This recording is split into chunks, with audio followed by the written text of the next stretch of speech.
IAS institute నిర్వహిస్తున్న all India scholarship exam pass అవ్వండి. 2 years ఫీజులో 50% మాత్రమే పే చేయండి. ముగ్గురు పిల్లలతో తల్లి మిస్సింగ్.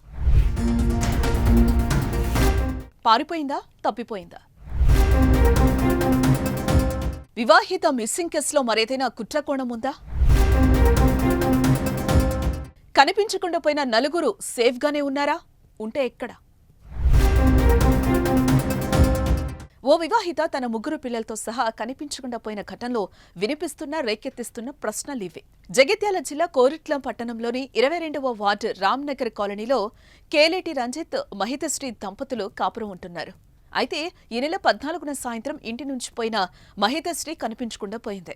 ఆమె పోతూ పోతూ తన ముగ్గురు పిల్లలు విఘ్నశ్రీ, విఘ్నేష్, వేదాంట్లను తనతో పాటు తీసుకెళ్లింది. ఇక సాయంత్రం సమయంలో అలా వెళ్లిన మహితశ్రీ తిరిగి రాకపోవడంతో ఆమె ఆచూకీ కోసం గాలించారు. అయితే ఎంతకీ ఆమె జాడ కనిపించకపోవడంతో పోలీసులని ఆశ్రయించారు కుటుంబ సభ్యులు.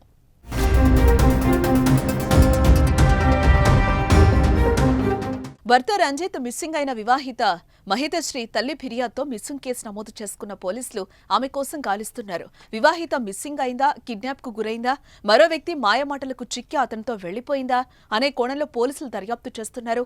మరో పక్క ముగ్గురు పిల్లలతో పాటు భార్య మిస్సింగ్ కావడంపై భర్త రంజిత్ ఆందోళన వ్యక్తం చేస్తున్నాడు. తన భార్యతో పాటు ముగ్గురు పిల్లల ఆచూకీ త్వరగా తెలుసుకోవాలని పోలీసులను వేడుకుంటున్నాడు. నా భార్య, నాకు ముగ్గురు పిల్లలు. ఈ ముగ్గురు గురువారం సాయంత్రం నుంచి మిస్ అయిపోయారు. దాని గురించి మా వాళ్ళు ఆల్రెడీ పోలీస్ స్టేషన్ లో అదే రోజు సాయంత్రం వరకు పోలీసులకు కంప్లైంట్ చేశారు. ఇప్పటికి 4-5 రోజులు అవుతుంది మిస్ అయ్యి. ఇప్పటి వరకు నాకు ఏ విషయం అనేది తెలియదు. కొంచెం అధికారులు వీలైనంత వరకు జల్దీ నాకు, నా పిల్లలు నాకు వచ్చేటట్టు చూడండి.